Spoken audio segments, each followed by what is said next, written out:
Salut, je m'appelle Mathieu et j'ai eu du mal à mettre fin à une relation avec une fille parce que cela aurait affecté ma famille de façon très négative.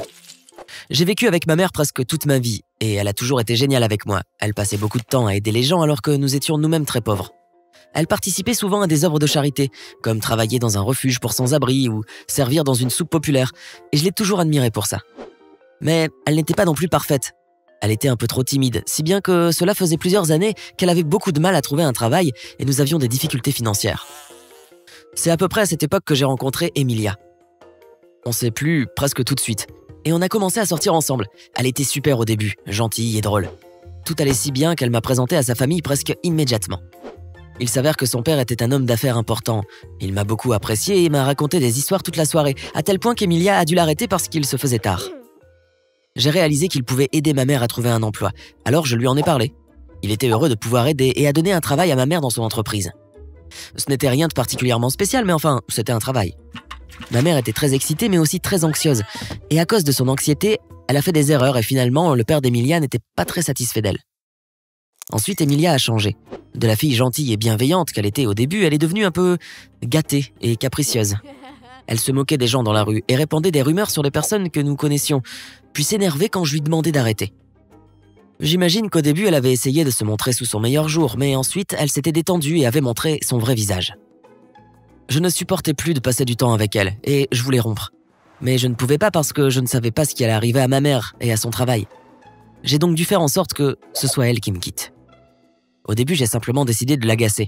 Emilia se souciait beaucoup de ce que les gens pensaient d'elle, alors j'ai commencé à porter des vêtements ridicules quand nous étions ensemble, et quand nous sortions avec des amis, je racontais les blagues les plus stupides qui soient.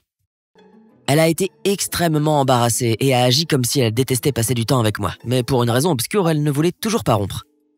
Parfois, j'assistais ma mère quand elle faisait du bénévolat dans des soupes populaires pour les sans-abri, et je savais qu'Emilia détesterait faire quelque chose comme ça. Alors, j'ai organisé un rendez-vous piégé. Je lui ai dit que je voulais lui faire une surprise et je l'ai emmenée dans l'une de ces soupes populaires.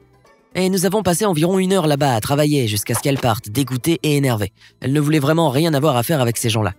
Je l'ai ramenée chez elle et j'ai fait semblant d'être ennuyé pour elle. Alors qu'en réalité, j'étais heureux qu'elle se débarrasse enfin de moi. Du moins, je l'espérais. Mais quelque chose d'inattendu s'est produit. Elle n'a pas rompu avec moi, mais elle s'est plainte de la situation à son père. Et il a été impressionné parce que j'étais soi-disant très mature pour mon âge. Il a été tellement impressionné qu'il m'a emmené faire une partie de pêche avec Emilia.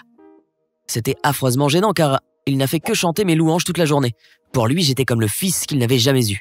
Il avait toujours rêvé du jour où il confierait son entreprise à son fils, qui lui succéderait.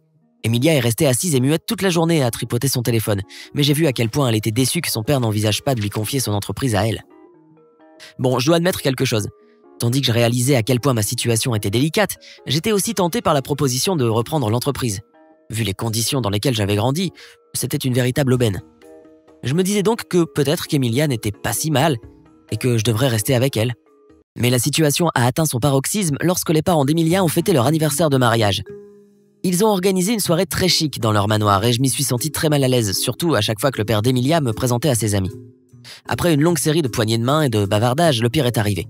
Ils ont décidé de prendre une photo de famille avec lui, sa femme et Emilia. Et bien sûr, ils m'ont invité à en faire partie. J'ai fait de mon mieux pour sourire sincèrement, mais mes yeux disaient clairement « Oh non, s'il vous plaît, au secours !» J'avais l'impression que j'avais atteint le point de non-retour et je ne savais pas si je pouvais encore supporter d'être avec Emilia, qui a disparu juste après la photo. Je l'ai cherchée, mais je ne l'ai pas trouvée. Finalement, j'ai décidé de la chercher dehors. Elle était assise dans l'escalier et elle pleurait. Quand elle m'a vu, elle avait cette colère dans les yeux. J'ai demandé ce qui n'allait pas et il s'est avéré qu'elle était contrariée que son père n'ait jamais prêté attention à elle, surtout depuis que j'avais fait irruption dans leur vie. Il ne s'était jamais soucié de ce qu'elle avait à dire. Elle a avoué qu'elle ne m'aimait plus depuis longtemps, mais que son père l'a persuadée de rester avec moi parce que j'étais un bon garçon. Nous sommes restés silencieux pendant quelques minutes et mon esprit s'est emballé. Emilia et moi étions malheureux dans cette relation. Mais en même temps, ma mère et moi recevions tellement de son père. Finalement, j'ai décidé de rompre avec elle sur le champ. Elle a souri avec soulagement quand je l'ai fait, et j'espérais que cela se terminerait bien, mais non. Son sourire de soulagement s'est rapidement transformé en quelque chose de plus sournois. Elle est retournée à la maison, a fait semblant de pleurer et a annoncé à son père que j'avais rompu avec elle. Son père a essayé de rire comme si c'était une farce. Je regardais de loin et j'avais l'impression que j'allais mourir de honte. Son père m'a demandé si c'était une blague et je l'ai regardé fixement.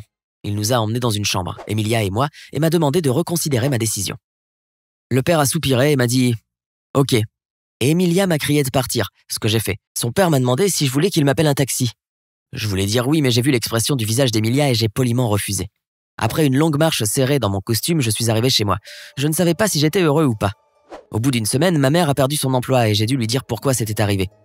Elle a ri et m'a dit « Bien, je n'aimais pas cette fille de toute façon ».